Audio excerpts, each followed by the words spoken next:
and he was one of a kind. It may sound like a lofty thing to say on VH1, but basically, you know, what are we doing on this planet? I think through the Beatle experience that we'd grown so many years within a short period of time. I'd experienced so many things and met so many people, but I realized there was nothing actually that was giving me a buzz anymore. I wanted something better. I remember thinking, I'd love to meet somebody who will really impress me. I don't mean because somebody like, you know, Burt Lancaster, because he was in a movie. Right. I mean, I met Burt Lancaster, and he impressed me on that level, but I meant somebody who could really impress me. And that's when I met Ravi, which was funny, because he was this little fella with an obscure instrument from our point of view, and yet it led me into such depth. And I think that's the most important thing. It still is for me. You know, I get confused when I look around at the world and I see everybody's running around. And, you know, as Bob Dylan said, he not busy being born is busy dying. And yet nobody's trying to figure out what's the cause of death and what happens when you die. I mean, that to me is the only thing really that's of any importance. The rest is all secondary. Do you think pop musicians are afraid to deal with subjects that are so big, or it just doesn't occur to them, or do people think, oh, it's not commercial enough, who wants to talk about life itself?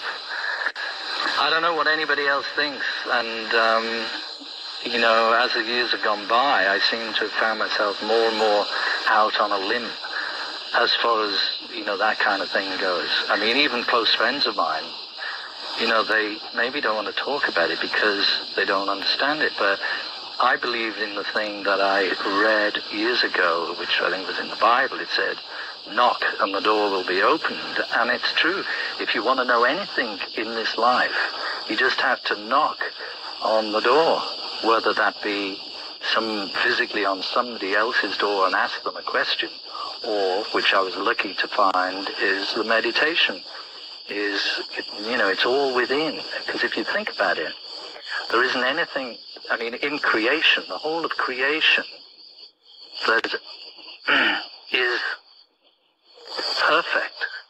You know, there is nothing that goes wrong with nature. Only what man does, then it goes wrong. But we are made of that thing, the very essence of our being, of every atom.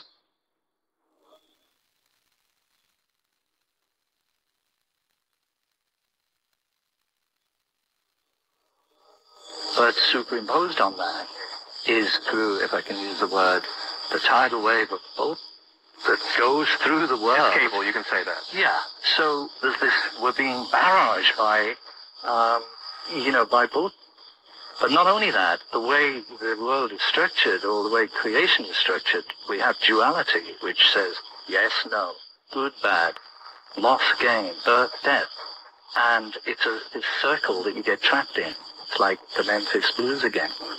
And that's the hardest thing to understand. What is causing both of these things? What's causing day and night, good and bad? It's all the cause, and this is the effect.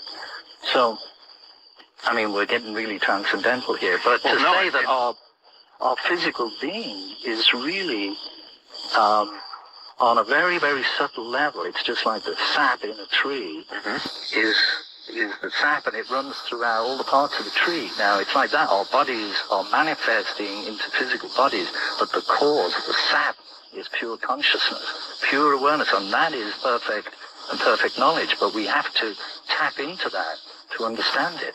And that's really why, for me, this record's important, because it's another little key to open up the within for each individual to be able to sit and turn off